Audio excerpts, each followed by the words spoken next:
LoveLine is meant for an adult audience. LoveLine is meant for an adult audience. LoveLine may contain sexually oriented content. LoveLine may contain sexually oriented content. Listener discretion is advised. Listener discretion is advised. LoveLine. 1-800-LOVE-191. LoveLine starts now. Here we are again on LoveLine. The phone number is 1-800-LOVE-191. Please call in tonight with us, DJ AM. AM, thanks for joining us. Thank you for having Appreciate it. You grew up in Philadelphia, is that right? me. Correct. My Center mom's from- City. What does that mean, Center City? I don't know where that is. My mom's from Philadelphia. Center City, where the big city hall is, kind of? Exactly where the big city With hall is. William Penn over the. Wow, not many Yeah. people know that that's who that is. Is up that there. who that is up there? That's I figured it would be him. Willie Penn. How did you end up out here?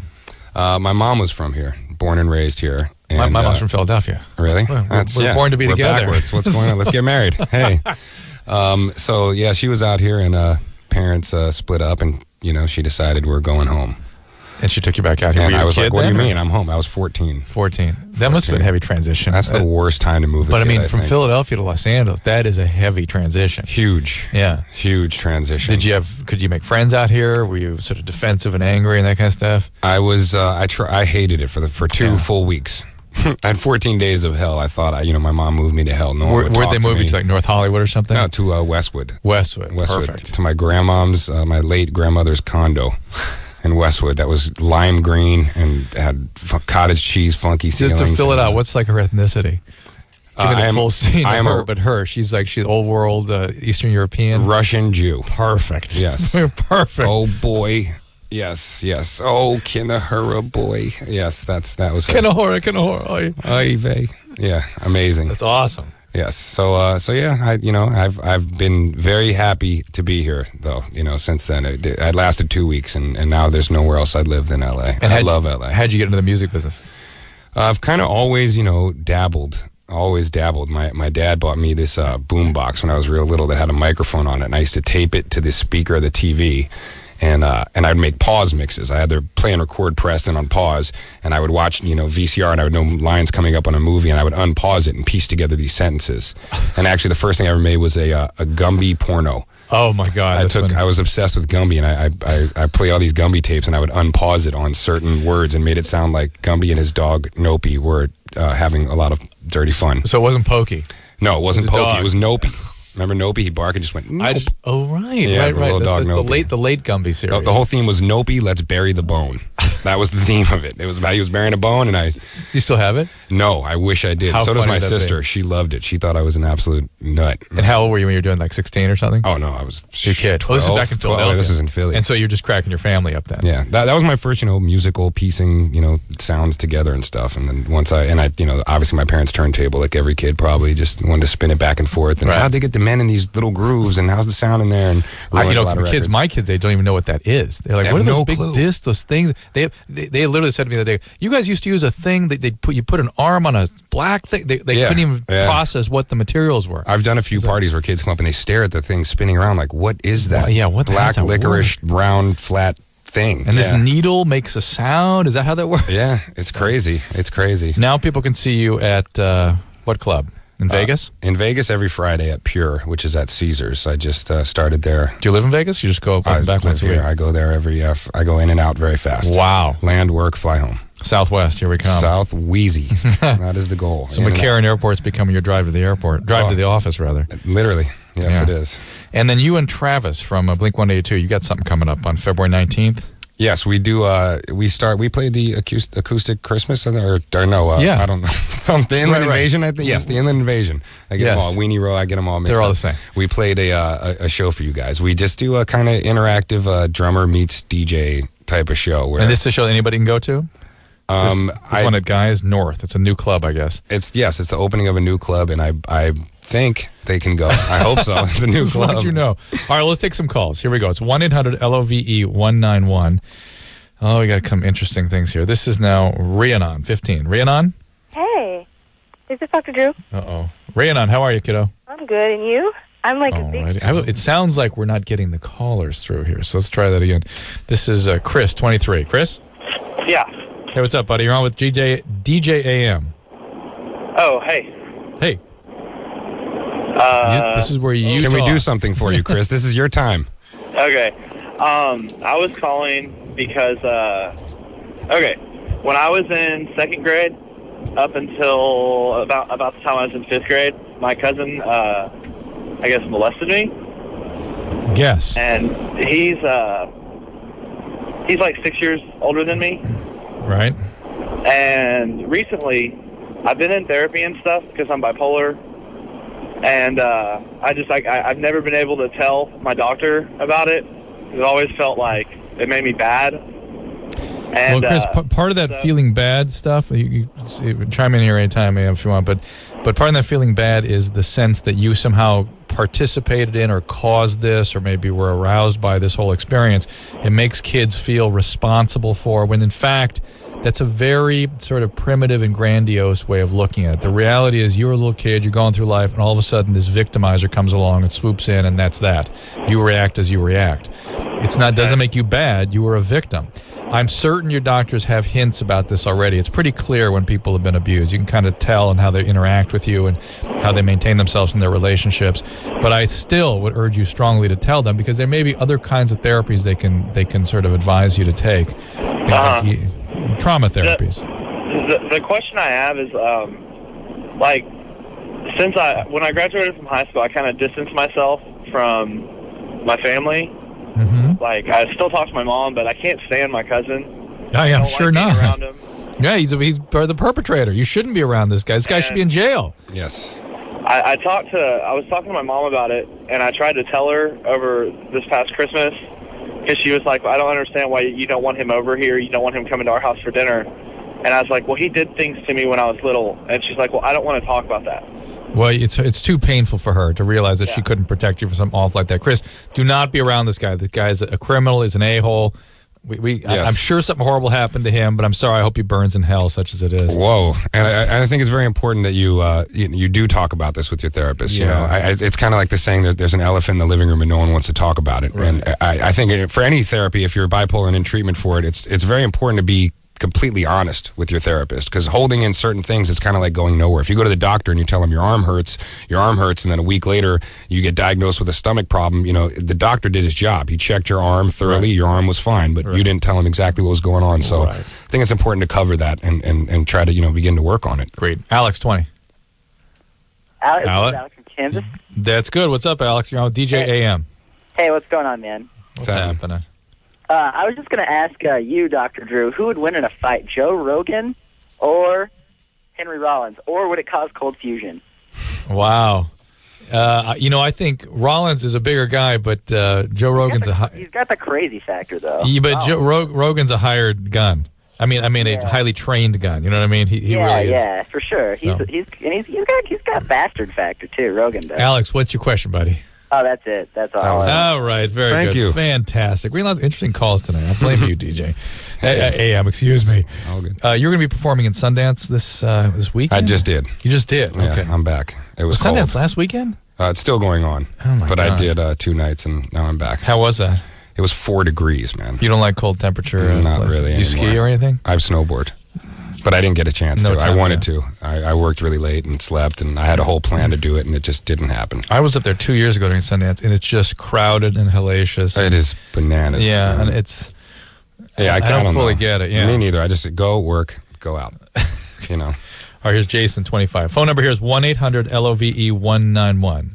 What's up, Jason? Dr. Drew. What's happening? How do you keep your marriage so successful when a lot of marriages fail? Well, I think the simple things that I think I've done to make things better or make things good, A, waited to get married. Didn't get married in my 20s. I waited those in my 30s. And then in my 20s, I could not have maintained a relationship with a raccoon, let alone a marriage.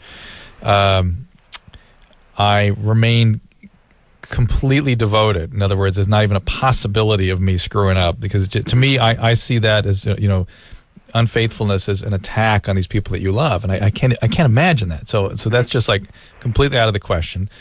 I listen to my wife when it comes to what the relationship needs. You know what I mean? As a guy, it's sort of hard to know what a relationship needs. It's easy to sort of work on your career and ignore other things or deal with the kids. I listen to her when she says something's necessary. I go, okay, we'll do that if we need time, whatever it is. Okay. And those are the simple things I do. Did you have maybe a weeding out process of finding a woman who wasn't trying to sabotage the relationship too? Absolutely. I think dating is a lot of fun. You should do a lot of it and figure out who you are and what you need in relationships. I really think that's very, very important. I also think that I'm actually thinking about writing a book about this right now, about this whole question of what causes passion in relationships. Most of what causes passion is attraction. And attraction is a really treacherous and unhealthy thing and people have. I mean, think about times in your life, AM, where you're attracted, as you get healthier, you attract and are attracted by different people as your emotional health improves. You know what I'm saying? Absolutely. And early on, and it's still, it's fun to be with somebody that you're really attracted to, but you have to learn to sort of read it, be careful with it, and understand if you had a traumatic history, that's going to cause you to be attracted to people that reenact the old traumas. So would you say there's no passion in your marriage then? No, I'm saying quite the contrary. I just I got the right mix. I got the right, just enough balance, enough craziness that it's good. Okay. All right. All right. Thanks. All right. Good luck. All right. This is Max 24. Max, what's up? Hey, what's going on, Dr. Drew? What's happening? You're on with DJ AM. What's going on? Hey, not a whole lot, man. Hey, okay. So basically, I have this anxiety about talking to girls, about actually even like flirting or asking girls out. This is like been like throughout my entire life. I can't even ask a girl out. It's like I get really tense even when I attempt. Is it the fear of rejection? Yeah, that has a lot to do with it, I think, and also I think it also has to do with my childhood where I was kind of a reject. Let me ask them, what's the worst thing that could happen if you asked and they said no? What's the worst thing that would happen if they said no? Well, a lot of people say that all the time, and that's a good point. It's a valid point. It is. It's the one thing that would probably be affected more than anything is your ego, is kind of is jeopardized and on the line. It would be a crush, and also I have a lot of self-worth issues and all that too. So I mean it's kind of plays in the entire thing as well, I think. Can I give you a bit of advice about what to do about this? Sure. This is my theory on this that I've learned is that you have this low self-esteem which is causing the fear of rejection that you're not worth it enough, which leads me to something I've learned that is, first of all, you in my eyes it sounds to me like you're living the universal lie, which is as I am, I'm not enough. And it's a lot of people believe it, and it sounds to me that the cure for this low self-esteem is to do esteemable acts. Yeah. So act as if to do an actual act of something. So what I've done myself is every single day I try to do something small, something completely unselfish. Whether it's let someone over in traffic, help somebody carry their groceries, be there for a friend, something that does not benefit me whatsoever. And then I don't tell anyone about it. You do it for you. You do that for yourself. Do you run and tell your friends, look, I helped some old lady with her groceries today, or whatever it may be? No, that's totally right. But the thing is that like I am what my friends would call the male Mother Teresa. Right. He's super codependent. He's the other way. He does everything for everybody. He's very masochistic and has to take care of everybody else and suffer with that. And you need to do that for yourself, man. Right. Because you're worth it.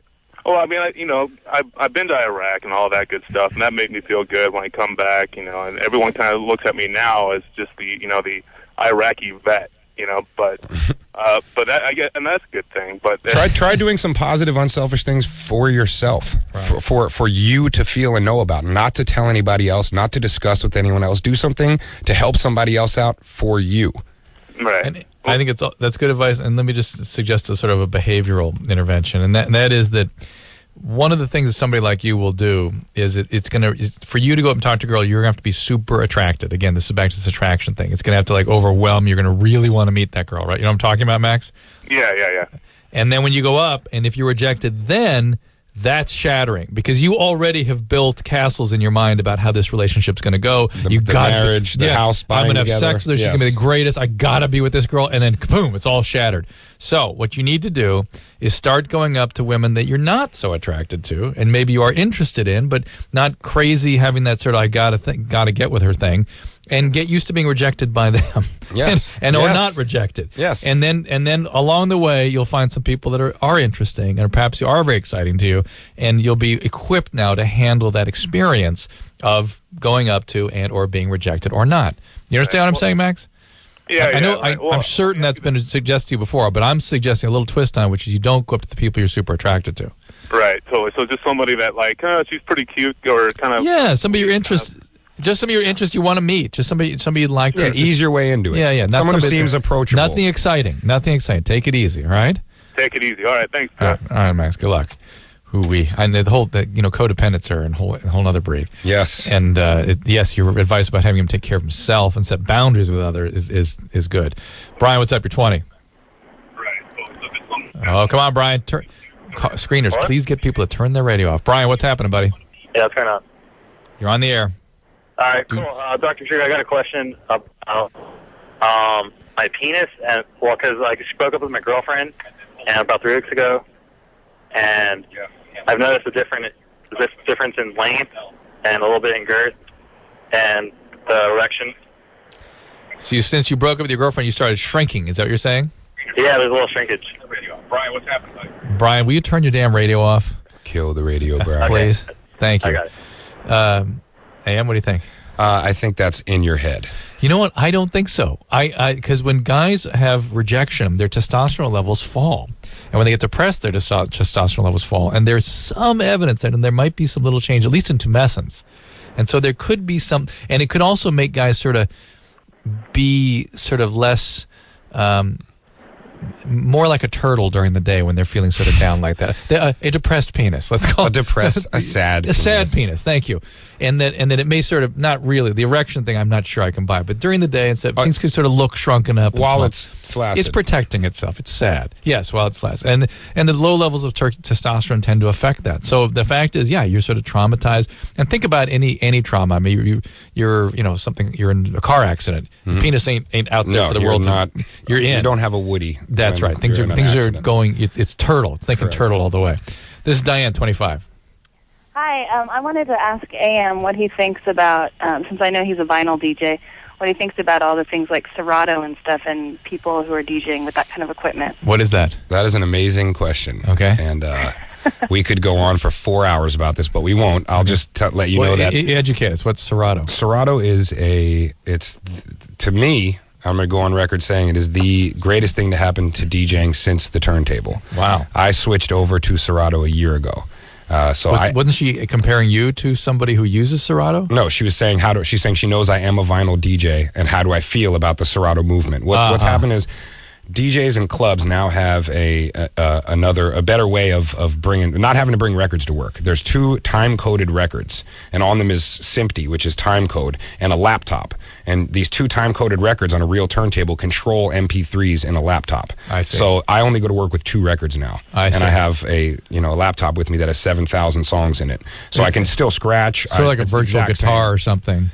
Yes and no, because it's still a real turntable that I have tattooed on my wrist. It's the same brand. It's the same needle. It skips. There's a mode that makes it not skip, but it's the exact same feel as a real record. Yeah. And on the record is actually this code. It's still, you play it on a real turntable. Oh, I see. But the actual song you're playing is in the computer being converted into digital format. Got it. I think it's phenomenal. Well, for someone like me who travels a lot to DJ, I don't have to schlep 17 crates. It's not different then. No, it's just a new technology. It's a new technology, but it does.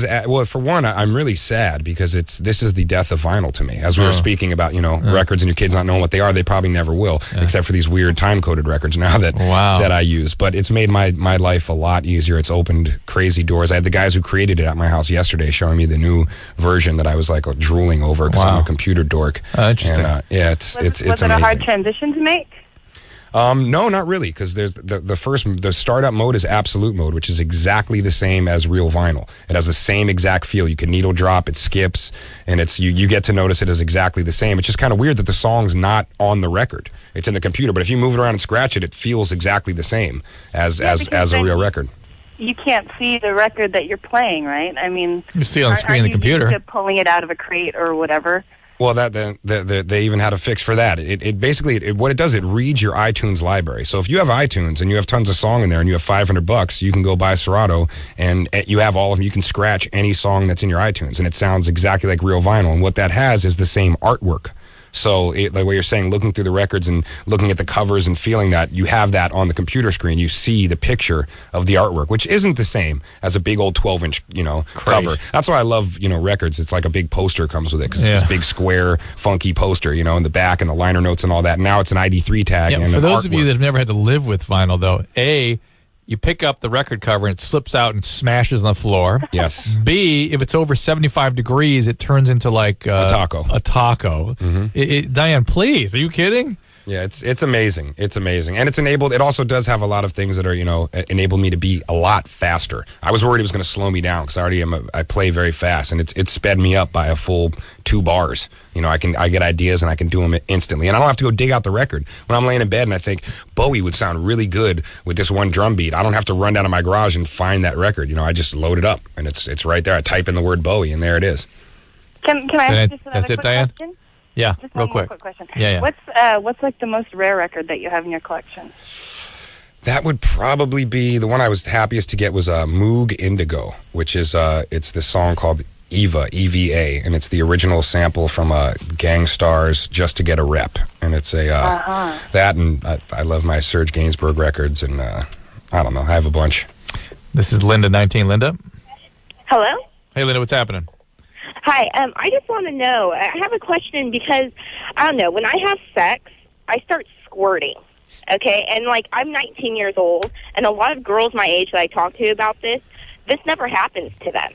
Okay, And, it is hold on, slow down. It is a common thing. A DJ gave it 2 thumbs up. He gave a very enthusiastic head nod when you mentioned this. But we got to take a break right now, so I want you to hold on. You hold, all right? Put the cork on that. All right, and we will, get the sponges out. Yes. We will come right back to your question after this. Hello, this is your radio. LoveLine will be right back.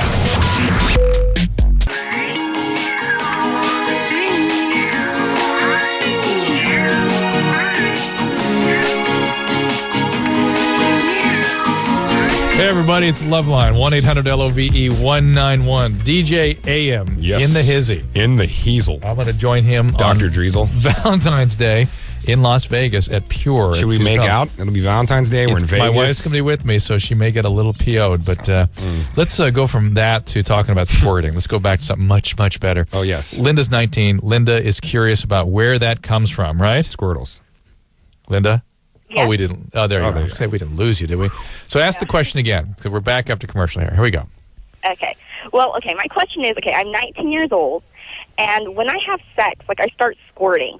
When you have when you have orgasms, you Yes. squirt. Yeah, even even before I have an orgasm, way before I have an orgasm, I start, Well, this is interesting, Linda, because I've talked to other women, and DJ AM has got a very confused look on his Puzzled face. face. I have talked to women who can dissociate the squirting from the orgasm. That's a definite feeling, and it's a definite release, but it's not specifically an orgasm. And then it's also with the orgasm. Very interesting. I think fundamentally what this is just muscular contraction in the area caused by high levels of arousal that is causing sort of a concerted contraction around these glands in the area, the Bartholin's glands, the Skene's glands, maybe even the uterus and glands in the wall of the vagina get involved, and it's just bringing it out as a result. There is such a thing as urine coming out too. That's called, it's called orgasmic and female orgasmic incontinence, but that's actually pretty rare, and that's primarily women who've had lots of babies, and they generally can't hold their that's urine. never happened to me, yeah. You know it's not urine, right? Yeah. Oh, yeah, I know it's not urine. Yeah. And there's an interesting syndrome. Because what? Well, no, because, I don't know, I've talked to a lot of girls, my age, and, this never happens to them. And, no, it's rare. My friend was telling me that, it happens with people who are, mostly happens with people who are mature, who are older women. Well, no, it happens. No, I would think the opposite. Personally, that's my guess, but I don't know. No, 18 to 22-year-old women have all kinds of problems having orgasms. They're just beginning to really have it with intercourse and with a partner. It's sort of a hard thing to work out. And some women are highly orgasmic, and it's just no big deal. And those do tend to be the more squirting types. I can't believe I'm using that language. But Linda, here's the deal. You said it. Linda, you're unique. You're wonderful. It's uncommon. It's not super rare. It's not that uncommon on this show. We talk to people with this talent all the time. Guys love it. Notice how he called it a talent. And I'm sure that there are guys out there that are looking for you. And I'll bet there's a guy with a thing for that. Oh, well, not just thing. But if you produced that, what would your first thought be? If you were having sex with somebody, no, Lynn, not you. Oh, I know. I would think I should go get my penis bronzed because I was the man of steel. Do you see that, Linda? You see what it does for a guy?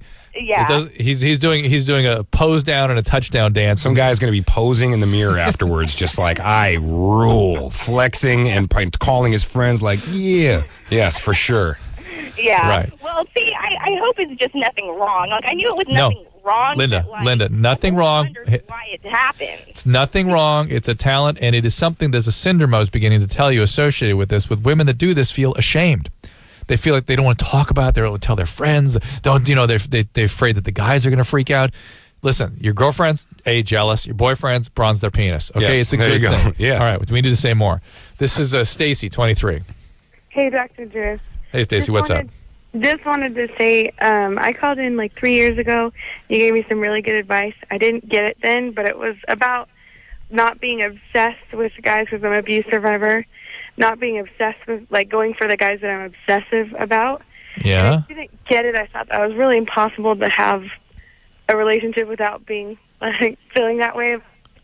But I just wanted to tell everybody and you, thank you, because it works and that it's possible, you know? That's great, and thank you for calling. Is this is what I was thinking about writing about lately, which is that super high levels of attraction, if you're a trauma survivor, if you're into trauma survivors, high levels of attraction, dangerous. Is that what I was telling you?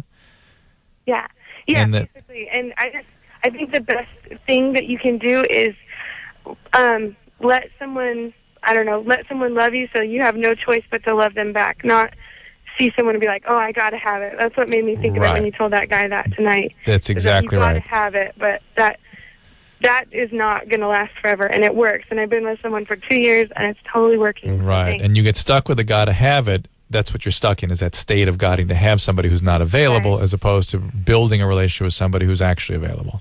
Right. Good, Stacey. Good job. Good girl. Well done. Let's talk to Michelle, 25. Michelle? Yes. Hey, what's up? You're on with DJ AM. It's 1-800-LOVE-191. Hi. Hey. Okay, would it be better to not have sex with my ex-boyfriend and to sleep around, or to have sex with, my ex-boyfriend, which I still enjoy having sex with? Interesting question. So you've broken up with him. Does he have another girlfriend? No. We broke up like days ago. Are you doing anything? Well, this is you just planning to try to find a way to hang on to this relationship. Let's be honest here. But philosophically, let's discuss it philosophically. He doesn't have. There's nothing ethically wrong. You're not sort of dishonest. You're not violating his relationship with somebody else. You're just kind of choosing. Listen, I'm just stating the facts.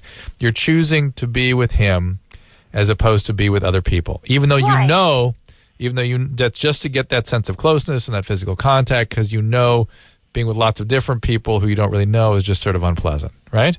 Well, exactly. DJ, what do you think? I think that she misses him. Yeah. Definitely. And I think it's very comfortable and it's routine. Stay with that she misses him, because that's where the pain's at with this. Yes. Okay, but the thing is, I broke it off. I still feel like really sad about losing a relationship, but I don't want to go sleep with a lot of, I don't want to. Hang on, but let's get back with the honest feelings about the relationship. You also don't want to feel the loss, so you want to string along some sort of connection with him, as opposed to going through the real work and the hard work of closing this one up, saying goodbye, and moving on with your life. Right. So, from an emotional standpoint, it's definitely better to cut it off completely with this guy. Definitely. Okay. Especially at the same time, the sex is great, and I still want to have sex, but I don't want to just jump into something else with somebody else, and have sex with anybody. You don't have to. You don't have to. No one's making you. What are your feelings? I like sex, so I'd rather have it with him than have to. I know, but are you compulsed? Are you compulsed to have sex where you would put yourself in an unhealthy emotional situation? No. It would be completely unemotional. No, and impossible. Impossible. Doesn't exist. Unless you're high. Yes, and then you're numb. Unless you're high. Yeah, because then you're numb. You don't feel anything. So either you're an addict, then you can pull it off, and that's not good either. No, then we can have no other talk. Or you're deluding yourself. It's going to be emotional. Just even talking, Michelle, you can tell how tender this material is for you, that you don't want to deal with the loss. You don't want to touch the loss. You don't want to experience the loss. And I understand that. It's painful to lose And you somebody. said this is days old, correct? Yeah. Right. It's raw. Yeah. And philosophically, yes, on a blackboard, if you said, should this young girl be with somebody that she's already been with, as opposed to lots of new people and who knows where they've been, yeah, on the blackboard, it looks like you should stay with your ex-boyfriend. It would make sense. In theory, it works, but I'll tell you what, Michelle, communism works in theory, too. And in reality, the human emotions prevail, and it's a whole different set of circumstances. So I should just not do the whole sex thing and just...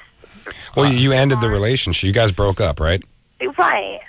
Okay, so do you want The thing is, we broke up, but we decided that maybe in the future we'd get back together. Here we go. That's just him. Oh, boy, you don't fall for that one, Michelle. No. But here's the deal. Look, do what you want to do. We're not telling you what to do. The fact is, you sleep with him, it's going to paralyze you. You are never going to get over this. You're going to stay stunted in this relationship and not be able to get on with your life and wonder why you can't meet good guys and why aren't you meeting blah, blah, blah. And, it's not going to go well. But whatever. Maybe this one will work out. I don't know. Tammy, 20. Hi. I actually had a question. I had two. I want to know, is this DJM as an Adam Goldstein? That's me. Oh, wow. Okay. And then this is a completely different question, actually. I had a question. I was wondering, what does it mean exactly if you have a problem, like, you can't really, like, I date a lot of guys who kind of, like, are kind of hard to get, I guess. And then when they start to really like me, then I don't like them anymore. And You I dump break up them. with them. Yeah. That's Adam Goldstein's way.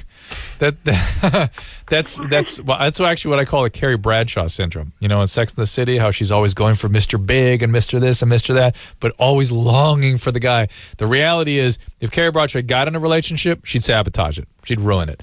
Because And I feel that's what I'm doing. yeah, did your parents divorce? Your dad left? No, my parents are both, like, they're both professors. And Was your dad never around emotionally? well, my dad's kind of like, he was brought up a Jehovah's Witness, and my mom's Christian.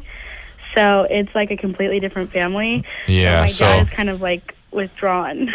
Okay, well, that lack of emotional contact is what you think of as your love object. You love somebody who is unavailable and who you long for chronically, and you'll find that in your relationships unless you do something to change this. This is what I was telling that caller from Phoenix, which is maybe the guys you're not quite so crazy attracted to, the ones that are kind of nice and interesting, go actually try to have a relationship with somebody that's not quite so exciting. And just see if you can actually build something real there, because your sense of excitement in relationships are going to be people that you can't have. And that's unhealthy. You're going to be wondering why you're so miserable. All right? Okay, thanks. And also, real quick, sorry, one more thing. I was wondering, DJM, do you, what is the latest Vegas club that you're playing at? Pure at Caesars every Friday. Okay, thank you. I'm going to see him there on Valentine's Day. My wife and I can go visit him. Were there other clubs in Vegas you've done? I used to be at the Hard Rock at Body English every Saturday and Sunday for a year and a half, man. Yeah. They extracted you from there. Yes. So this is Jesse, 19. Hey, what's going on, you guys? What's up, Jesse? You're with DJ AM. Yo, before I ask my question, hey, yo, Dr. Drew, like, I've been listening to you since, like, I was, like, 14, man. Like, cool. You helped me out a lot, man. Oh, I hope so. That's good, Jess. Thanks. Yeah, and AM, like, I DJ as well, my man. I just asked, a little nervous right now, but let me ask you a couple questions. First off, like, your setup, like, turntables, mixer, needles. Oh, we were talking about that. You didn't hear a call about 10 minutes ago? I was just listening to, like, you was talking about his laptop work or whatnot, but I didn't hear, like, I use two Technique 1200s. I use Shure needles with M447s. I'm a big fan of the Rain 5.6 mixer, and I now use Serato Scratch Live. Right, okay. All right, that's good. And my second question, as far as, like, who you looked up to, coming up, as a DJ and whatnot, and who you would say would match up to your work nowadays, you know what I mean? Like, in a sense, like, current and, like, back in the day type, stuff, Yeah, well, I grew up in Philly, like I said, and I was a huge fan of Jazzy Jeff, Cash Money, amazing DJ. Fuller Scratch, you know what I mean? Yeah, invented it, man. That's the man. And it's still Craze to this day. DJ Craze from Miami is the guy. He's like not even human. He does things that I just can't even really comprehend. He's a genius. And as far as people on my level, I just kind of worry about me and just kind of do the best that I can. I don't know. There's a lot of amazing, club DJs out there. Yeah, because you're more on that club level, but do you still once in a while you're just practicing, you just come down and just do a little battle routine to yourself? Oh, always at home I play around, but people in the club don't really want to hear that. I wish they did, because I love that style of DJing. They kind of want to dance, but I scratch every day. I practice a juggle always. It's they don't hear that in the clubs. Not really. I mean, but not a full routine. The people are dancing, so I can't really stop and do right.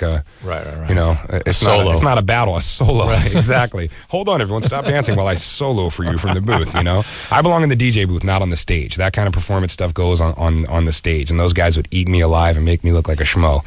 So I stick to people dancing. Andrew, 17. Yes. What's up, Andrew? You're on with DJ AM. Hi. Hey, you have something going on?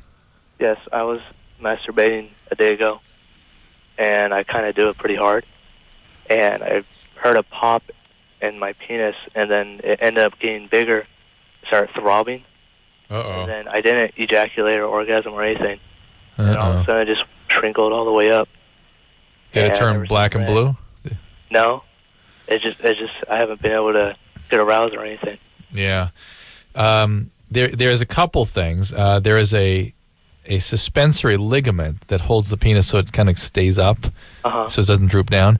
And it's a ligament so it can crack, just like you can crack your knuckles. You can break your penis. Well, no, you can actually break your penis too. But so there can be a snapping or popping noise just from popping or cracking that suspensory ligament. That's nothing. And you can tear it too, but it's a little painful, but that wouldn't make your penis swell up and then go away. The actual swelling up thing is when you break the cavernous bodies that swell up to make the penis erect. And there can be tears in those. It can be quite difficult, quite catastrophic. Do you think that's what happened? He tore one? I do think he had a little injury in this. Was there any black and blue? No, it just shriveled really, really small. Yeah, you should still see a urologist just to make sure, because it's something that if you need a repair and you don't have it repaired, it can lead to more long-standing dysfunctions and curvatures and things like that. So you need to kind of ask, go see a doctor. Just say you're having pain when you urinate or something, or you're having trouble urinating. Kaiser for that or something? Yeah, just go get it checked out. It's probably fine. It's probably just you injured it, and it's like you sprained your penis. You didn't actually break it; you sprained it, and it's probably going to get better. Jam the penis. Probably going to slam or jam it. You're probably going to get better by yourself. But again, I would certainly recommend you see a urologist, because occasionally they need to be surgically repaired. Ooh. Yeah, I did a thing for Discovery Health Channel with this guy that was having sex with his wife, pulled out and didn't make it back in, and they heard this huge crack. Oh, wow. And they stop what they're doing. He gets up and goes to the bathroom, goes, "Honey, look at this." And his penis had turned huge and black. Oh, God. Huge and shrunken, like flat, like a mushroom kind of thing. And she goes, "Honey, you got to go to the hospital." He's like, no, I don't think so. And as it got bigger and more painful, okay, now I'm going. And he actually tore across both the cavernous bodies and the urethra. He just completely ripped it. Oh, gosh. And the comedy in it is what are we going to do with the dog? So they take the dog, take it to your brothers. We take it to the brother-in-laws.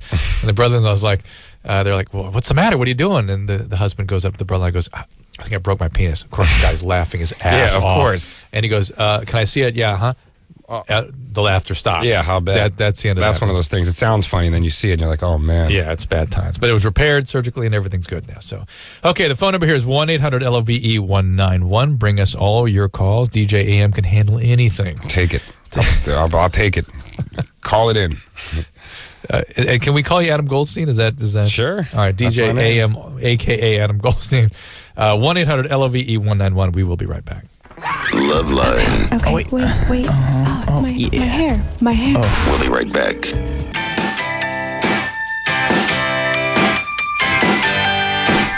Hey, everybody, it's LoveLine, 1-800-LOVE-191. We're arguing about whether New Year's Eve 1984 was Saturday or Sunday night. Isn't this a real serious argument? Hang on, but this is important. Because I remember, I was saying, as AM was asking when I started doing LoveLine, I said, well, I'm sure it's 83, because I remember being in New Year's Eve, 1984, broadcasting that Sunday night. And I'll tell you what, I'll even refine it further. It was not New Year's Eve. It was Sunday, January 1st, Sunday night, because it was the night before the Rose Parade, because I remember I had to go through all the security to get into the radio station, and they never do the Rose Parade on Sunday. They always, when the New Year falls on a Sunday, they always do the parade on Monday the 2nd. So I guess it was the 1st, I was actually out there So my broadcasting. calendar has confirmed. I confirmed it. So there we go. there you go. You've been doing it one day, shorter than you thought you had. Exactly. Goodness. All right, this is Katie, 24. The phone number here is 1-800-LOVE-191. You're on with DJ AM. Katie, what's up? What's going on? Dr. Drew, I love your show on Discovery Health Channel. Oh, my it's goodness. Awesome. Thank you. It's the best ever. You're welcome. Thank you. And also, I saw you on Celebrity Fit Club like 2 weeks ago on VH1, and I was wondering if you could give me an update on what's going on with Jeff Conway. I can't give you an update. I can tell you Jeff is I have huge affection for Jeff, and let me tell you what happened that day, because I think you saw what happened on TV. But let me tell you my story. Okay. I get a call. I don't know the show, and I don't know. I get a call that there's somebody on some show that's having a problem, and they want to educate them about the need for treatment. So I said, okay, listen, I'm not going to treat anybody. It's a boundary problem for me. I'm willing to come on and talk about addiction in general and what we do with this, and maybe bring this person along to say, gee, maybe I need to do something. And then in walks poor Jeff in the condition that you see him there. Yeah. And I'm in a position now where I have no alternative but to try to help him. What was his condition? I feel funny talking about it. It's on TV. And okay. You know what I mean? And he's a great guy. And my daughter is so angry with me because I made Kaneki cry. Oh, you no. know the character he played in Grease? Yes. She will not speak to me because I made him cry. Kaneki. Isn't that, You made him cry. But you could tell he totally needed a lot of help. And I wasn't calling bash on him or anything. Listen, maybe this is my codependency, but I have great affection for him, and I really feel bad for how he was suffering through all that. And yeah, for sure. And I'm sure he's doing I need great. to see this. Now I need to see this. Now I'm dying to know. It was a moment on Celebrity Fit Club, and they were, I was sort of, except for frankly, what's her name? Sonny and Cher's daughter. Chastity Bono. Bono. What's her name? Got me. Isn't that who I'm thinking of? No, wait. Who's there was somebody on there I was thinking was very, very appropriate, and the rest of them were like kind of, I wasn't happy with how they sort of reacted to all that. You know what I mean? So I need to set the TiVo and see set that the one. TiVo. Check it out. Okay, here's a call for DJ AM. What's up, Jennifer? 23. Jennifer. Hello. There you are. Hi. First of all, Dr. Drew, I wanted to thank you for all the good work that you do. That's very kind. What's up? You do such a great job. And DJ AM? Yep. Hi, my name is Jennifer, and I actually wanted to thank you for coming out with your story about having gastric bypass. You had gastric bypass? Yes, I did. No kidding. You look great. I mean, thank you. Thank you. I feel great. I also had gastric bypass in March of 2005. You willing to talk about it? Absolutely. How much weight have you lost with it? I lost 120 pounds. Fabulous. Wow. AM? I was 324, and now I am 175. That's crazy, right? Yes. Wow. Crazy. Congratulations. And did you have a laparoscopic procedure or open procedure? I had open. I was hoping for lap. That was the first thing I asked when I woke up is, was it lap? And my mom looked and shook her head no, and I was like, great. Damn. Because I knew the recovery time would be a lot more. Yeah. For those who don't know, laparoscopic is when they make smaller incisions and go in with a camera, and it's a much smaller scar. And I did the actual open, as Drew called it, which is what it is, where they actually open you up in the front, just like a old school 40s surgery, I guess, where they got to just saw you right down the middle and open you up with some big old clothespins and shove you to the side. Call that a coleotomy. And get in there. And is there any side effect now for you? No, just I eat a lot less. How about you, Jennifer? I had some side effects. I got really sick. I was in the intensive care for about a week. What happened? Infection? I got a lung infection. Yeah, you got pneumonia. That happens. But I'm okay now. Good. You didn't get a blood clot or anything? No, thank That's you. the more serious thing that's but problematic. I had a question regarding body image. Yeah. It's been about 10, 11 months now, and when I look in the mirror, I see my old body still. You still see a fat person. I mean... I noticed that this is what I've observed. Now, I'm not an expert in this area, but that people that really have food stuff and have body image issues, they will hang on to that I'm too big image until they can not deny it any longer because they're magically thin. And then they get sort of shattered by that and fall into a depression. Like their usual, what is that? What's the feeling? Did you ever have any of those feelings? No, it's funny. I feel like I'm totally happy right now. You feel good. When I went through the therapy session beforehand to make sure I wasn't insane and my goal weight wasn't 80 pounds. Right. They said, "What's your goal weight?" And I said 200. I weighed 324. I'm 5'11". I wanted to weigh 200 pounds because I have been 200 pounds before, and I looked fine at 200. I didn't want anything that crazy drastic. I feel fine. Did you have to have any other surgeries, any skin removal or anything to kind of compensate? Nope. You could have sprung right back. Pretty much, yeah. Snap back. That's great. Jennifer, how about you? Well, see, I always thought, if I ever lost 100 pounds, I would be happy. Like, that's all I ever wanted was just to be healthy. I'm just saying, Jennifer, that a lot of people have other issues, that big body keeps you buffered against a lot of feelings and other people. And when you lose that defense, it can be pretty upsetting. People get a lot of depressions. I see a lot of alcoholism rage out of control right then. And by the way, when you've had a gastric bypass, if you drink, the alcohol gets in much quicker at much higher concentrations. And so we see people with a predisposition for alcoholism suddenly exploding with the disease. Wow, I never thought I've about admitted 4 people in the last year. Just where gastric they were bypass patients who had kapowie, just exploded with alcoholism within the 2 years of their procedure. Yeah. So watch out, Jennifer, okay? Okay. All right, good luck. Thanks. Thank you. DJ AM, also known as Adam Goldstein, 1-800-LOVE-191. Loveline will be right back. Loveline will be right back. Loveline will be right back.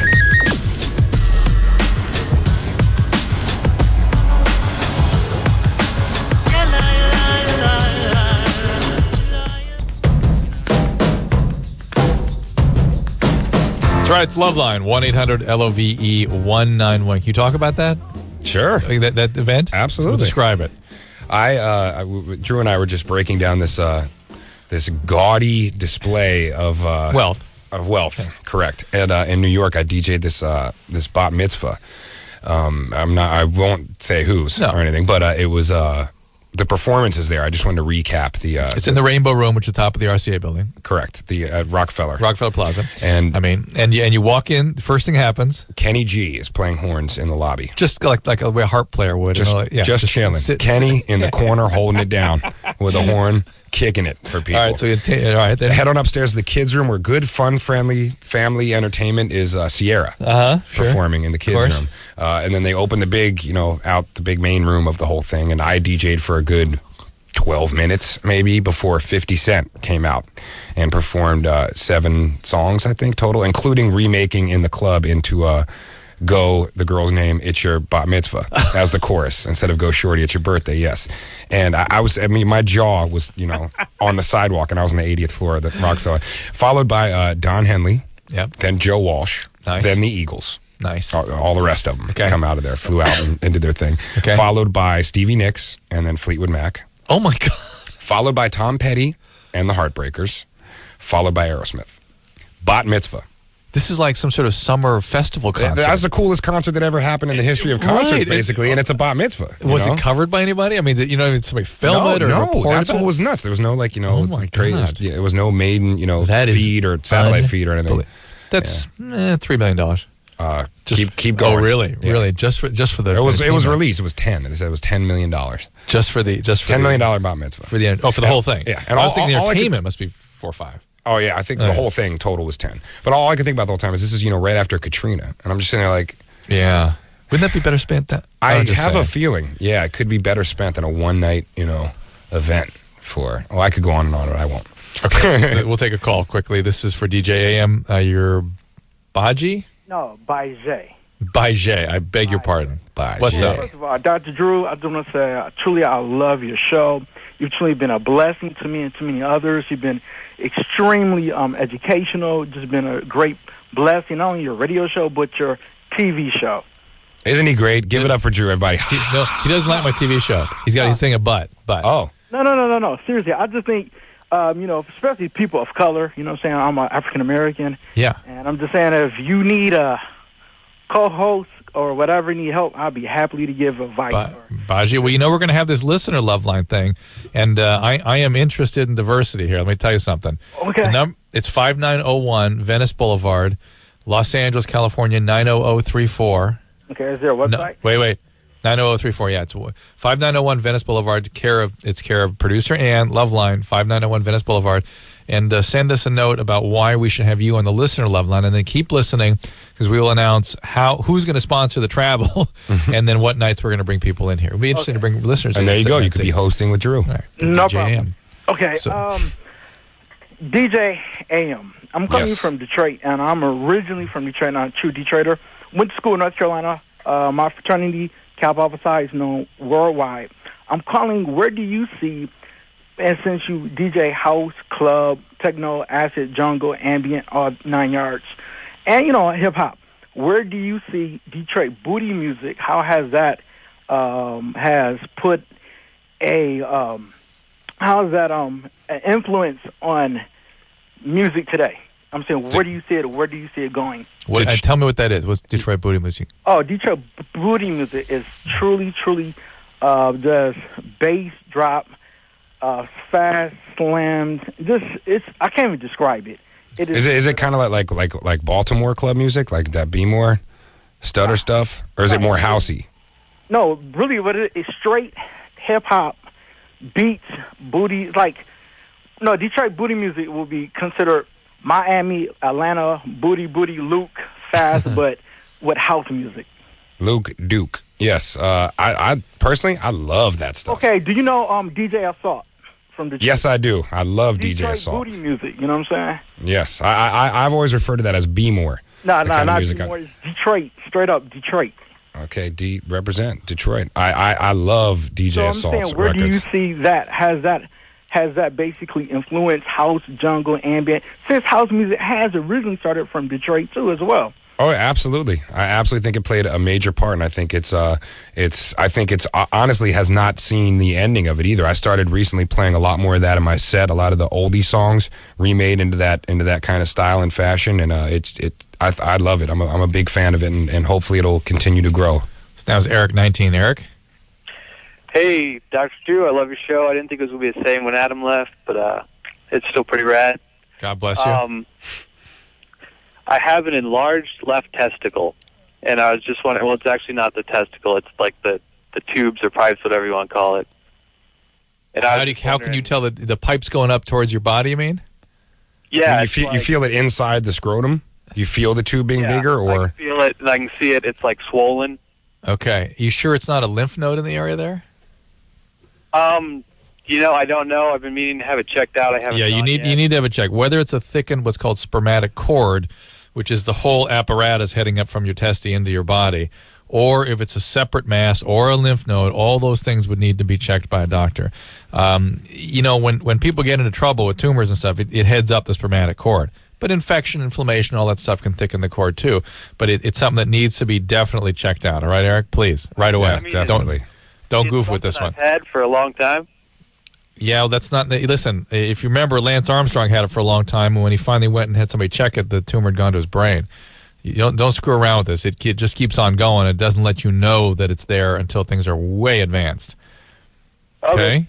All right, get it checked. It's probably nothing, but just get it checked out. Go see the doctor. This is Nathan, 17.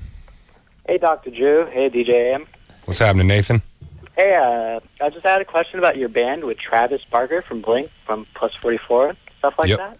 Yep. I know you guys did a few live shows, but are you guys going to release a CD or anything like that soon? No plans on that whatsoever. We're just it'd be cool. We're just honestly, we did it. We started doing, playing, him playing drums and me DJing just for us, kind of. He was he hit me up like, I'm a fan of your DJing, and I would love to, instead of going to parties all the time and seeing you, I get bored, and I'd love to, play drums with you while you're DJing. And I thought it was, a sketchy idea at first. I told him I had my hesitations. I said, he's Travis Barker. I mean, the dude is on top of, his image and all this. He is one funky, phenomenal drummer. He really is. The man is amazing. So we just got a little rehearsal thing and did it together. And it's as for now, we're not planning on really recording anything, but just continuing to do it live. And people, it's a little bonus to me DJing, and a little, I'm a little bonus to his drumming, I guess. We can kind of complement each other and try to do something exciting. Now they're scheduled for Sunday, February 19th at Guys North. Hollywood, I imagine?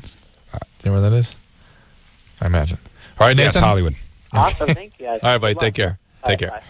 This is Anthony, 19. Yes, I'm 19 years old, and I just recently proposed to my girlfriend Saturday. And Congratulations. Good times. I've been dating her for about a year and a half now. Mm-hmm. So, and like my dad doesn't, I don't know, he won't accept her, I guess, as kind of my fiance. And I've confronted him about what he doesn't like about her, and he can't really tell me. And I don't know, he's threatened. He can't put his finger on it. He just has a bad feeling about it. He just kind of feels she's not the one for you, or does he feel you're too young? Since I'm an only child, his parents are real control freaks, and he's the same way. So, like, I mean, I don't know. And since I go to college away from my house, I go to college 3 hours away from where I live. Hey, Anthony, is he concerned about you getting engaged so young? No, he's not concerned about us getting engaged so young because he got engaged at the same age I was. And my parents have been married for 30 years.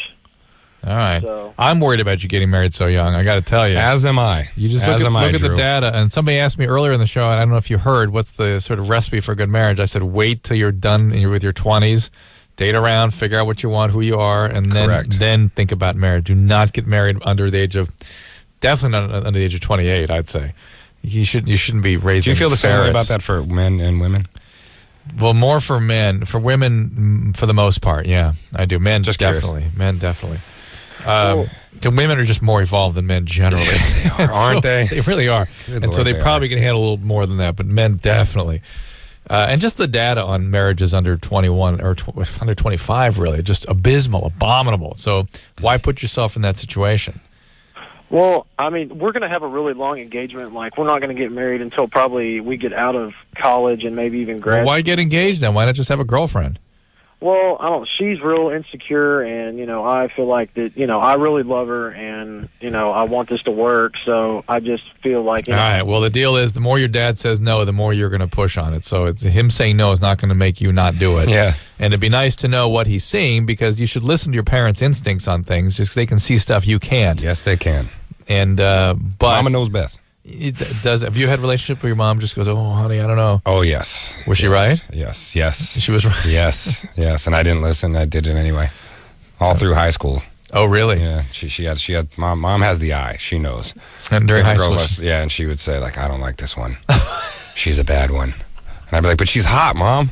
Come on. She's a bad one. My mom would be like, so bang her and leave her. Basically. She would not say that. Pretty much. What did Grandma say? My mom Same rules. thing. Yeah. Grandma? No, I didn't discuss that with Grandma. Grandma doesn't get to know that. She doesn't want to think about that stuff. I mean, my mom's been the coolest, man. She is. My mom is amazing. Did she remarry? No. She's just, were you the only kid? No, I have an older sister. What's she doing now? She lives in Philadelphia still. She runs an eBay store. She used to manage Urban Outfitters. Wow. And she started her own website that started from an eBay store. She loves thrift shopping. So she goes thrift shopping, buys cool things, and sells them for more money. Wow. So she owns the eBay store. She's not she's a franchise or something? No, it's on eBay. You can have like a specific store. Online, yeah, on the actual website. But she started her own actual website, which is plaidponyvintage.com. See, I don't want to plug anything, but I want to hook up my sister. All right, say it again. So go and look at her cool stuff. It's plaidponyvintage.com. And you've got dj-am.com. People want to keep up with you. I have a mix I just put up there. I did a mix on a radio station, that's all I'll say. And I put it up there for you to be able to download. So it's if you go to my website at dj-am.com, I think you can actually it's dj-am.com /am part1.mp3. Sorry, that's a whole mouthful, but it's not like officially there. I just kind of uploaded it. So if Say you can it again, remember that. am.1/mp3. Yeah, it's long. am part1.mp3. .mp3. Kate, 20, what's going on? Oh, nothing much. I have a question about painful sex.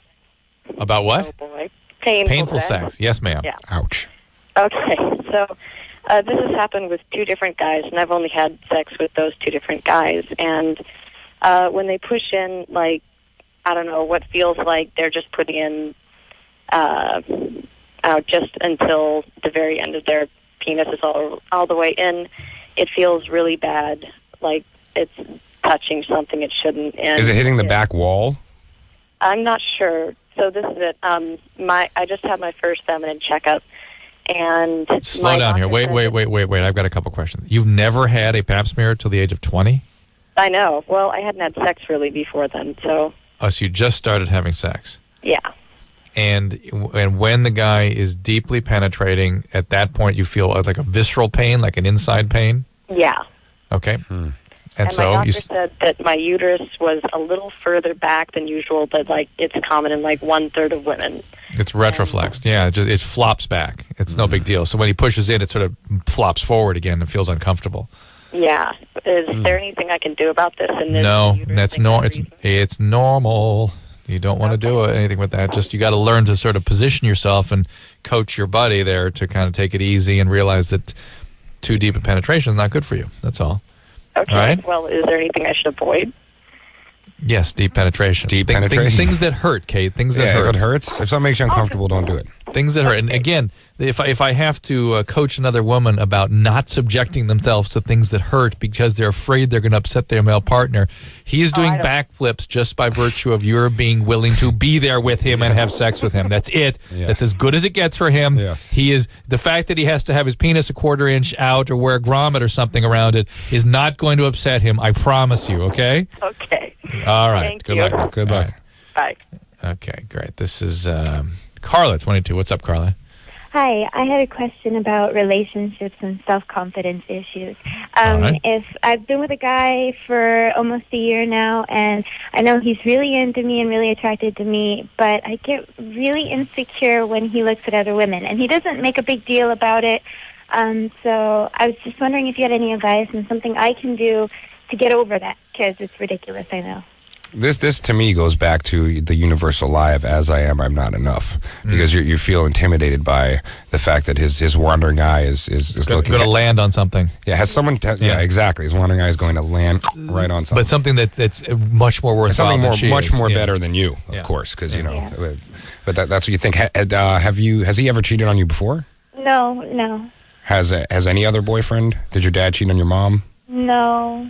Maybe there was kind of an issue with my dad, but not that we ever found out for certain. Uh-oh. Do you fear that he's looking for something else specifically?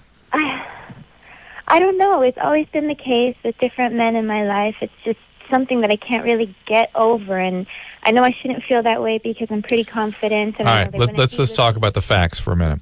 Okay. The facts are young males particularly scan the environment. They're all that testosterone they're circulating their system requires that their eyes move around. They're hunting, they're searching, they're looking around. Yes, they do. And and when things catch their vision, they're gonna track. They'll stay with it.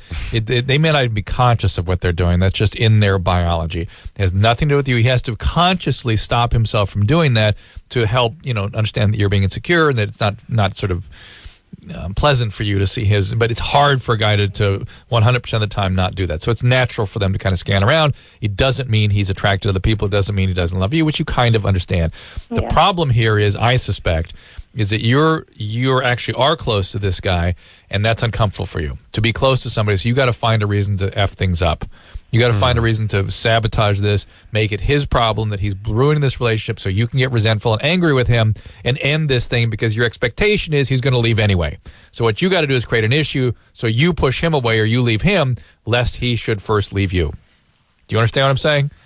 You do not screw things up, Carla. You're trying to F this relationship up. Okay? Okay. And if you can't handle this relationship, the other advice I would give you is the one we were discussing earlier this evening, which is, okay, that's fine. Then stop going out with guys that you're so attracted to. Because those guys you're so attracted to that you really have to be with are the ones you're just going to reenact the same old dance again. If you find yourself asking yourself, why do I find the same kind of guy, or why do I do the same fill in the blank over and over again, realize that is those old sort of maps from the past that get reenacted no matter what, no matter how aware you are. They come into play. They're implicit memories from the past. They're fittedness with other relationships to which you are very attracted.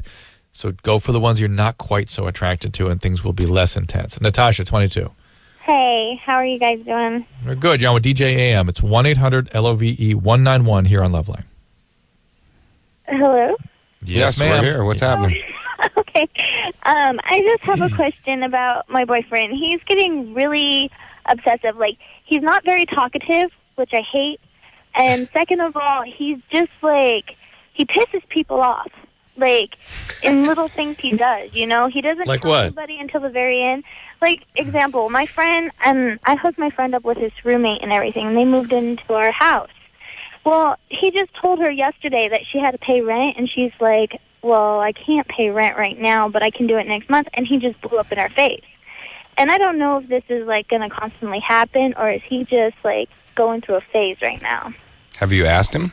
Is this, Have I asked him what? if this is a phase, or if he's, has he showed you this for a long time? Did he also overnight wake up and be kind of a jerk, or? No. Like, see, we've only been dating for, like, 6 months right now. And I just moved in with him, and I have a son who's 18 months old, and I'm just worried about him, too. Like, he's really good with my son and everything, but he gets irritated very easily, but he won't talk to me. Natasha, talking is not going to help this guy not be an a-hole. Yeah.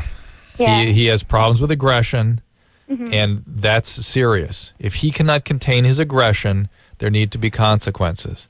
He can do it. He needs to not blow up at people. He needs not to be an a-hole to people. And if he can't do that on behalf of your child, get out of there. Absolutely. Based on the safety of your child and you in your own home feeling comfortable and safe.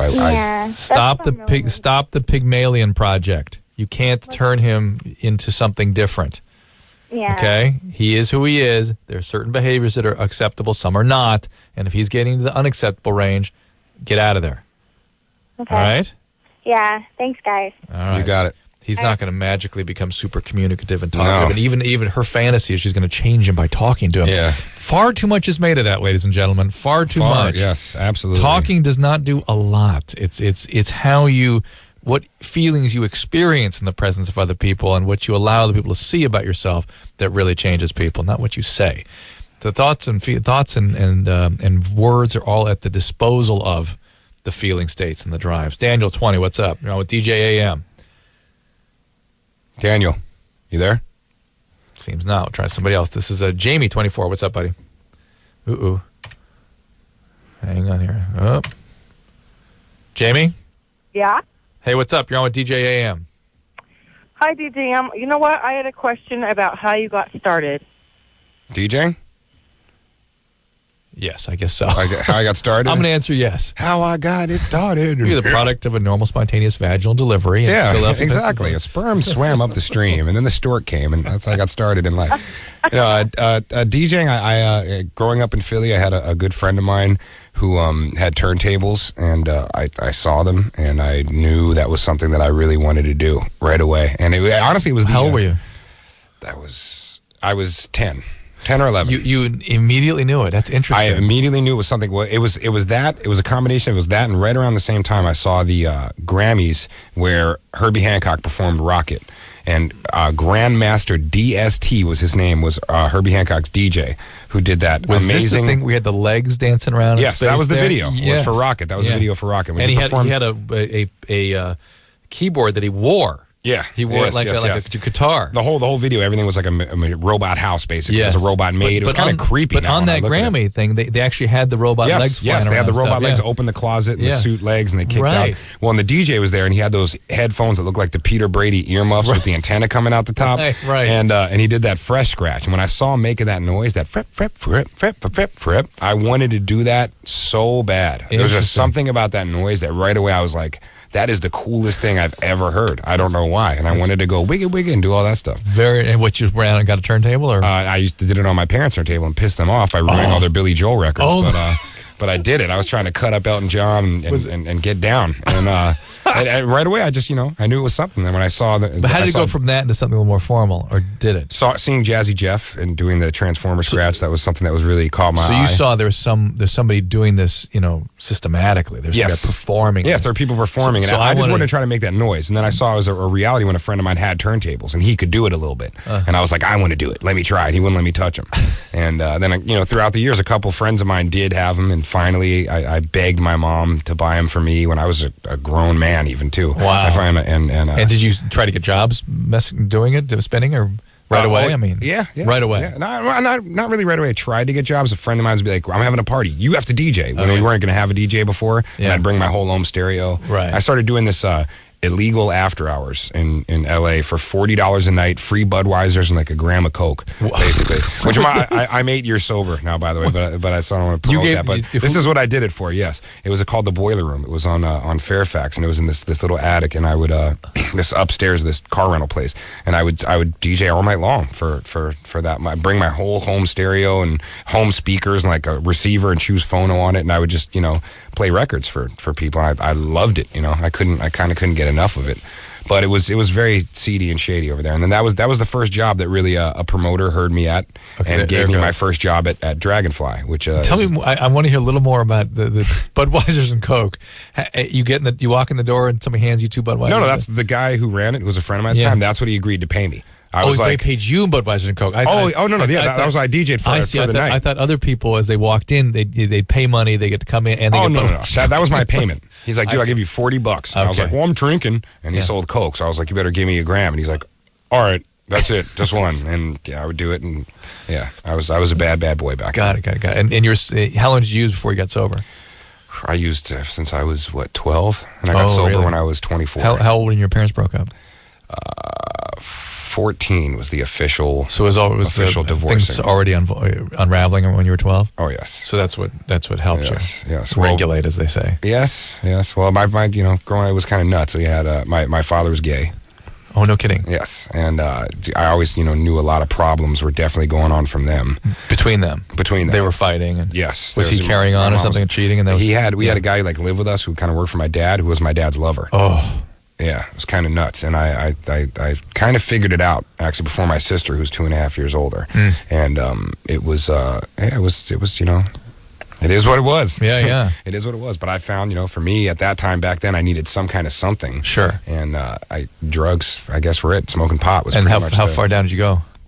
I was a full-blown crack smoker. Yeah. At the very ending, and I did that for the last 2 years of my using. You and I are going to walk through a crack binge because they're very predictable. You don't mind? Not at all. Because it's very illustrative of how that disease works in terms of where you start, what you're thinking when you start, and where you end up, and how you know where you're going when you start and still go there anyway. We're going to take a break right now. The phone number is 1-800-LOVE-191. We'll be right back. 1-800-LOVE-191. LoveLine will be right back.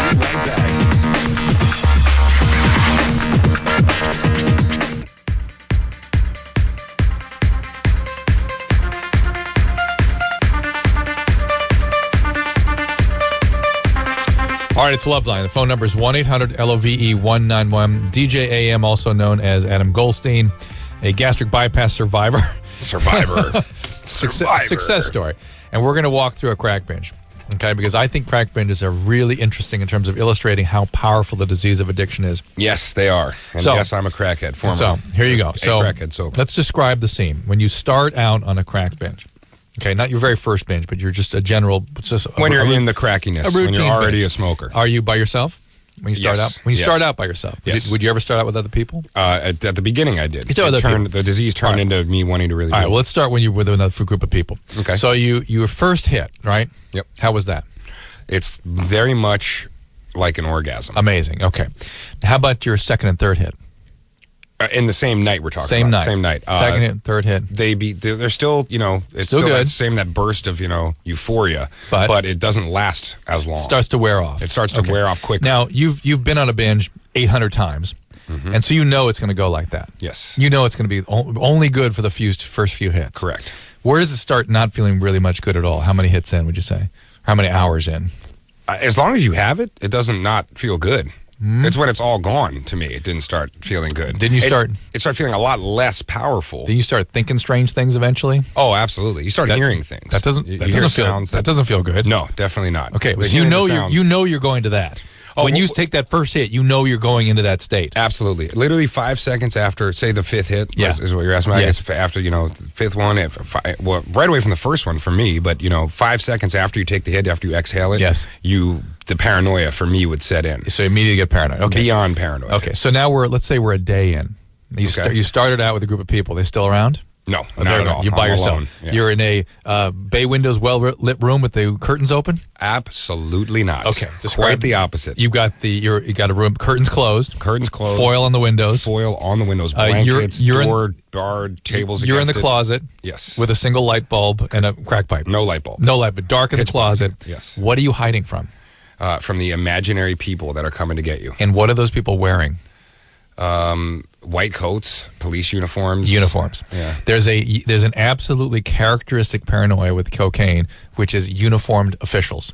Yes. SWAT, Army, FBI, people coming to take me away. And you would look out the window and see them. Where would they be? We're in Southern Hiding California. in the bushes. In the bushes. Always in the bushes or in the palm trees is the other one I get. Yeah. Or you hear them on the roof. So it's the strangest thing about cocaine is it causes an absolutely characteristic paranoia. Police, FBI, SWATs, Army coming for you. You board everything up. Mm-hmm. You get paranoid as hell, and then you can even start hearing things like Tom Arnold was telling me when he got really, really paranoid. He believed that the officers were across the mirror from him. We'd look in the mirror, and one day they told him to pull the white off his eye. It was a good idea to cut that off, to pull the white off and cut off. That's one of the more insane things I've ever heard. That's a good one, right? And That's I cocaine. know we've talked about this before. That's crazy. And the deal is that I find that's again illustrative of the power of this thing. When you decide to take that first hit, you know you're going to be in the closet feeling like hell. Yes. You know it. You've done it 500 times. I just spoke about this earlier this evening. About I remember saying after the same night, going home after work when I'd know I didn't want to end up in the same thing, and I'd say I'm not going to do it tonight. I'm not going to go downtown, and I'm not going to cop, and I'm not going to go home, board up the windows, and end up with that same feeling when it runs out of misery and paranoia. And I would say, and I go home and I get on the couch and take off my shoes and go, I'm not going, I'm not going, I'm not going. And I'd watch TV, not going. Half an hour goes by, I start putting on my shoes, and I'm going, I'm not going. Next thing I'm in my car and I'm driving and I'm crying, going, I'm not going, and I'm punching the steering wheel because it wasn't me driving that car. Right. My disease had taken fully over. I had no tools to stop me from going down there and getting it, because with crack, it's a mental obsession. I couldn't get that thought out of my head until my brain got fed the food. And what I was telling AM was that laboratory animals do the exact same thing. That's amazing. All mammals behave their relationship with high doses of cocaine the same way. They refuse everything else, food, sexual objects, socialization. They must. And there's actually a specific concentration of dopamine that needs to be achieved in the brain from the cocaine. And these animals will do anything to get that, to maintain it there. Not just get it, but maintain it there. I have been humbled and brought through, it was a painful, miserable, terrible way to live. You know? And I am so lucky and grateful and blessed to be as clean as long as I have. I really am, to come back from that, because I really thought it wasn't going to end. It ended for me with, a gun in my mouth. I was pulling the trigger. I mean, it was on its way down, I couldn't look at myself for a long time. One night I did the routine, threw away the pipe, and was, I can't do this anymore. I'm just going to end it all. And what happened? A moment of clarity. Yeah. A moment of God in my head saying, this is not where it ends for me. This is not all my life has amounted to. I'm not going out like some crackhead who shoots himself. I can't do that. That's not who I am. And thank God there were, people there to help me. That is the one thing that I've seen repeatedly that guarantees somebody, not guarantee, but puts somebody on the road to recovery, which is believing they're going to die if they don't stop, or total disgust. The disgust is not quite as powerful as the belief that I'm going to die and I don't want to. Yeah. But you have to be right there. Once I actually did die, my heart, cardiac stopped, and when I woke up I took a humongous hit, and I remember it had been a long night and smoking crack all night, and I remember when I came out of it and I realized I saw myself out of my body. Wow. I saw myself on the couch in this disgusting apartment with barf everywhere and no power and chipped cell phones as the home phone in the wall, and I saw my body there, and I remember when I snapped back into it and I woke up and I looked out, I started bawling my eyes out because I didn't die. And I think that was the most painful thing, was realizing that I really wanted to die. When I realized I was still alive, I was like, I was so, That's one of the more dangerous parts of addiction, is that if you don't care. Yeah. We were talking about that Jeff Conaway thing I did. He had that kind of, really? I don't care for that. And that's so sad. Yeah, that's bad. That is bad. That is the saddest But when you place. can care and when you believe you're going to die, you'll get well. Yeah. Yes. But you have to kind of want to live, even just a little bit. A little ounce of willingness. Yes. An ounce of willingness to try. When you know that without changing direction, you're not going to make it. Yes, absolutely. Very interesting. Well, thank you for that. This is now Jessica, 19. Hi. Hey, what's up, Jessica? Okay, how are you guys tonight? We're good. That was a very interesting conversation we just had, as a matter of fact. Now we're just addicted to chocolate. Now we're eating Hershey's Kisses over Yeah. Junior producer Lauren brought in like a Halloween bag full of stuff. Yes. Oh, nice. Okay, well, I'm not sure exactly what the name of what I have is, but I'm going to go ahead and explain it to you guys, okay? Okay. All right. You know when you get cold, you get goosebumps? Yeah. You know when you're cold, you get, like, goosebumps in your arms? Yes. Yep. Okay, well, I have that permanently, like, on my legs, you know, on my arms, and, like, on my butt. Is it psoriasis? Is it flaky? No. You know what this is? Jessica, is it primarily where, say, the clothing kind of hits your limbs? Like around the side of the arm where your shirt hits and on the side of the leg where the pants hit? Yes, but I've had this for almost basically all my life. I know. It's called hyperkeratosis pilaris, and it's basically just clogged hair follicles. And it's a common condition. There are treatments for it, but I wouldn't worry about it. Listen to Dr. Drew break it down right now. Because I've always wondered that. I have a few friends that have that. Bumps on the arms. Yeah, right here. It's always right there on the arms. Right? When you said that, I was like, oh, now I get what. Hyperkeratosis pilaris. You can see a dermatologist. There's stuff to be done for it. But it's, you know, do the scrubs, the steroid creams, things like that, okay? And but I've been to a couple of doctors, and they haven't been able to treat me. Like, Jessica, what would you recommend? Jessica, you've been to a dermatologist? Yes. Really? And they didn't treat you? They gave me like this liquid, and the liquid was supposed to help my skin fall off or something. Right. And It's clogged hair follicles with old skin, basically. Okay. They're right. That's the right thing. You got to do it really diligently, though, because it'll come back. And one funny question. Use as directed. Mm-hmm. Now, when when you have sex with someone and you feel that on their butt, how do guys react to that?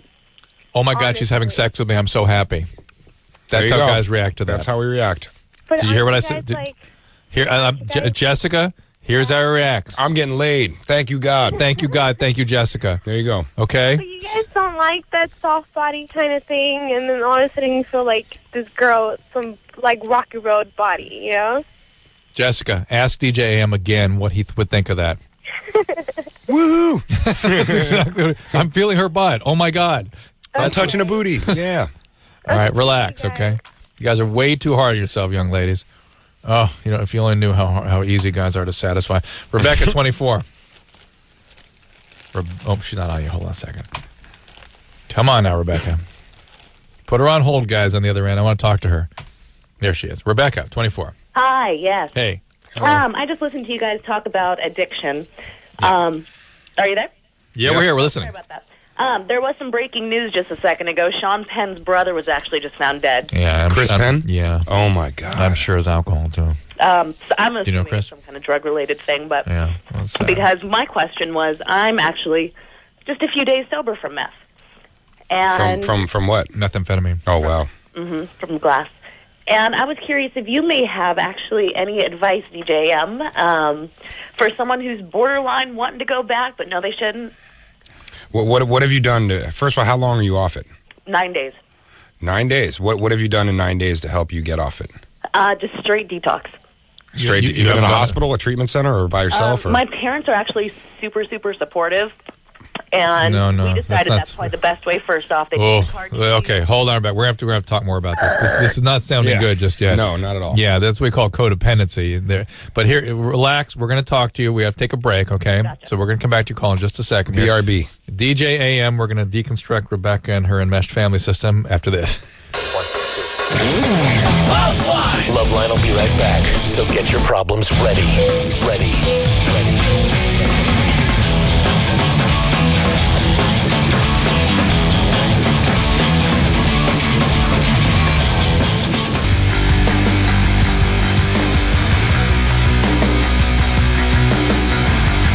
That's right. It's LoveLine. We're going to get back to Rebecca here, who was talking to AM about coming off meth. Coming off meth. And you said something that triggered both he and I, which was me and my family, we decided what's best for me. And that's, oh, boy.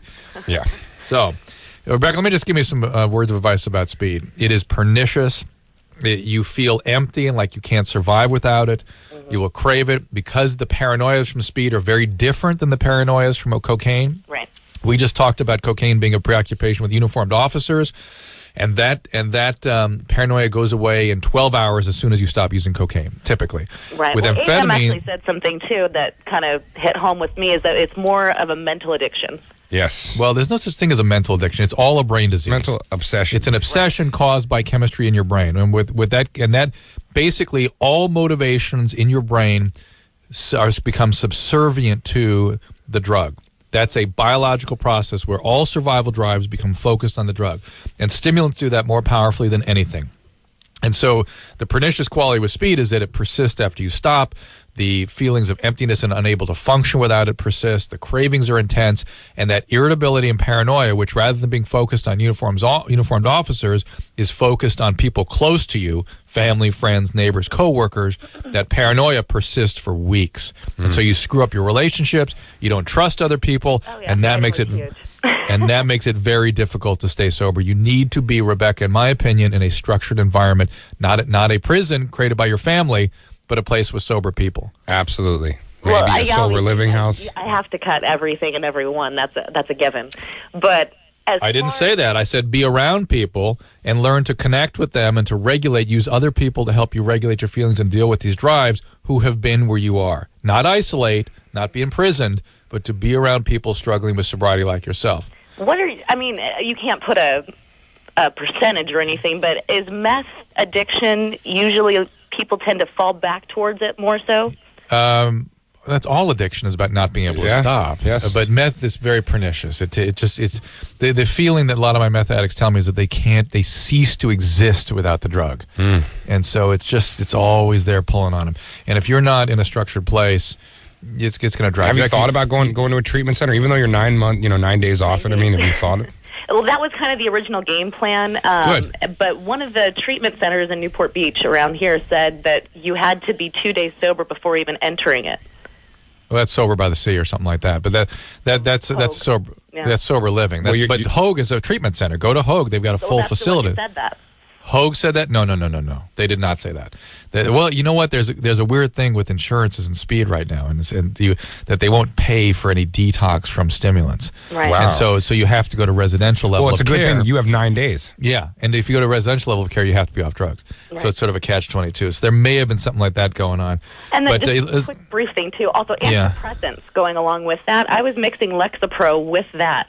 Good times. Good times, fun times, not really beneficial. Now that I'm off of it, do you suggest a specific antidepressant to kind of help with that? Well, here's the deal with speed. Speed is the one of the few drugs that is a clear-cut toxin. There is brain damage from regular amphetamine use. End of story. Cocaine doesn't do that. Cocaine causes strokes and heart attacks, but it doesn't actually cause destruction of brain tissue. Wow. Ecstasy and amphetamine does. And so what you're going to be left with is memory problems and mood disturbances, and they will be chronic. So yes, most meth addicts do need an antidepressant to overcome the injury that they've caused. So there you go. Anything else to tell her? Just, stay sober. Here's what I would say, one thing, and everyone who's listening. And don't do it alone. It's an important paradigm. Your brain believes it's committing suicide when you try to remove the drug. That's what the brain is feeling, suicide. It will do anything to get the drug back. Liz, 22. Most meth addicts. Liz, stop listening to that radio, please. Turn What's the radio going on, off, my dear? Liz. Very long time listener for like 7 years, and first time caller. Cool. So here's the deal. My boyfriend got diagnosed with an MGU. I think they thought it was chlamydia or gonorrhea because he was having painful urination, discharge. He put him on doxycycline and said that I need to go on it as well. Okay. And he cleared up. Things are cool. But then probably about a week later, he came down with the same symptoms. So they put us on doxycycline again. And then we held off for having sex for a while and then came back again. So we're on third cycle of doxycycline. Okay. So his doctor thinks I am giving it to him, but I'm confused as to what's going on. Here's what I would suggest you do, is that he should see a urologist, and that if you do have sex, you wear a condom, because it may be an inflammatory condition or just an irritation, a mechanical problem. He needs to see a urologist. Oftentimes, prostate inflammation, prostate infections, even prostate stones can cause this sort of thing. So a regular doctor may not be enough to evaluate this. The treatments you've had so far have been completely appropriate and right on target, but the fact that it continues to recur suggests that there's something a little more going on. And again, it might just be an infection higher up in his urogenital tract, like in the epididymis or the prostate, and need a long course of antibiotics, or there might be something mechanically wrong. So that needs to be checked out. Okay, Liz? Yeah, cool. Because I get annoyed because I feel like his doctor keeps on being like, and then you're reinfecting him. And Yeah, and that's he's just playing the odds, and that's kind of the way things happen. Is that people get past things back and forth. But you've had both taken 3 treatments diligently. That's enough. Okay? Cool. Oh, can I tell you a quick little fun fact? Yeah. Okay, so my brother is a longtime listener as well and listened all through middle school, so it was like good sex ed. And because he knew so much from you and Adam, his sex ed teacher thought our parents were sex educators. So that's nice. Thank you so much for educating your kids and making them so sexually aware and open. My parents are like, what's going on? But thank you very much. All right, Liz, thanks. Take care, you guys. Bye-bye. The parents, of course, are saying my name and spitting. Ian, 26. Ian. He's there. I hear him. Is he sleeping? Ian, wake up, bro. Bye, Ian. It was a good call, too. He was addicted to hookers, which is sexual addiction. Whoa. Did you have a sexual addiction part of all that? You don't mind? Yes. Because it's usually typically in there with this. The high from crack is very much like an orgasm. Yeah. So to me, it just goes for me, together. it was a lot about sex. Yeah. It was about I always explain myself as a glutton. I want to food, sex, gambling. I want to hit the lottery while I take a bite of a cheesesteak, right while I orgasm, while I take a hit of crack, while I'm shoving chocolate in my face, all at the same time. It's good. And I need it, I want it all at once. I am glutton master general. Yes, it's bad. Oh, I got to get this guy in line. Ian, 26. Ian, are you there? Oh, damn. All right, this is Haley, real quick. Haley, what's up? You're 19. Hi, before I ask my question, I just wanted to say, DJM, I think you are so awesome, and I love your work, and I just all around love you. Oh, thank you. Other than that, I do want to ask my question. Right. I did have a question because I've been dating someone since I was in high school, and now I live on campus. It's my second year in college, and my only issue is, he's a great guy, but he's, really, really jealous. Yeah. And I don't know if I should we don't go to the same college, so. Do him a favor. End it. Yeah, exactly. That's exactly my advice. Yes. Do him a favor and end it. Yeah. Yes, because it's going to be miserable for both of you trying to keep yourself emotionally committed and big parts of yourself tied up in other parts of the country. And I've been that guy before. I've been that guy, too. I've been that jealous, insecure, pathetic dude. Like, who are you with? What were you doing? And in the meantime, he could be enjoying himself at college. Yeah. He needs to get over this. It may be painful. It may be awful for him, but him ending it and getting over it will be a much better thing for him than being stunted. Every time I'm sorry, he kind of gives me a guilt trip about it. I'm sure of it, but you're doing him a favor. It's time. He's not a charity case. You need to get on with your lives. Relationships are supposed to end at your age anyway. They really are. They're not supposed to go on forever. All right, that's it. DJ AM in this house with us tonight. We're talking crack and cheesesteaks and orgasms. It's great. And we'll be right back. If you need help, call LoveLine 1-800-LOVE-191.